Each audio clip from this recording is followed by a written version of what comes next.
கோயம்புத்தூர் மாவட்ட சூலூர் பகுதியில் நடந்த சிறுமியோட கொலை வழக்குல இப்போ தளபதி விஜய் நேரடியாவே தன்னுடைய கருத்தை தெரிவிச்சிருக்கிறாரு. ஆச்சி மசாலா எந்த சமையலும் ருசி தேடும் ரகசியம் 20 ரூபாய். கோயம்புத்தூர் மாவட்டத்துல சூலூர் பகுதியில ஒரு 10 வயது சிறுமிய ரொம்பவே கொடூரமா 2 பேர் கொலை பண்ணிருக்காங்க.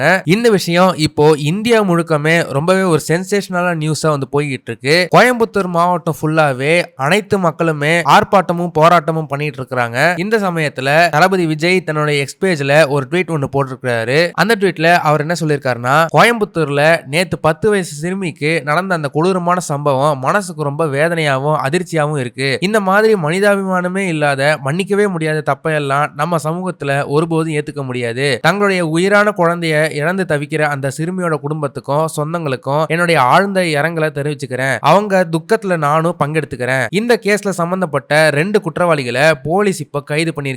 இந்த சம்பவத்தை பத்தி ரொம்ப தீவிரமாகவும் வேகமாகவும் விசாரிச்சு உடனே சார்ஜ் ஷீட் தாக்கல் பண்ணணும்னு போலீஸுக்கு உத்தரவு போட்டிருக்கேன். பெண்கள் குழந்தைகளுக்கு எதிராக இந்த மாதிரி அராஜகம் பண்றவங்களுக்கு சட்டப்படி கடுமையான தண்டனை வாங்கி கொடுக்க தமிழ்நாடு அரசு உறுதியா இருக்கு. இதுக்கு தேவையான எல்லா அவசர நடவடிக்கைகளும் உடனே எடுப்போம் அப்படின்ற மாதிரி தன்னுடைய அறிவிப்பை தெரிவிச்சிருக்கிறாரு. சிஎம் விஜய் இதுக்கு மேல என்ன ஆக்ஷன் இருப்பாருனோ இது மாதிரி இனிமேல் நடக்காம இருக்கிறதுக்கு மேலும் என்ன மாதிரியான ஆக்ஷன் எடுக்கணும் அப்படின்றத மறக்காம கமெண்ட் செக்ஷன்ல சொல்லுங்க. இந்த வீடியோ உங்களுக்கு பிடிச்சிருந்தா மறக்காம லைக் பண்ணுங்க, ஷேர் பண்ணுங்க. இதே மாதிரி தொடர்ந்து நிறைய இன்ட்ரெஸ்டிங்கான வீடியோஸ் பார்க்க வீட்டாகிஸ் சேனலை சப்ஸ்கிரைப் பண்ணுங்க.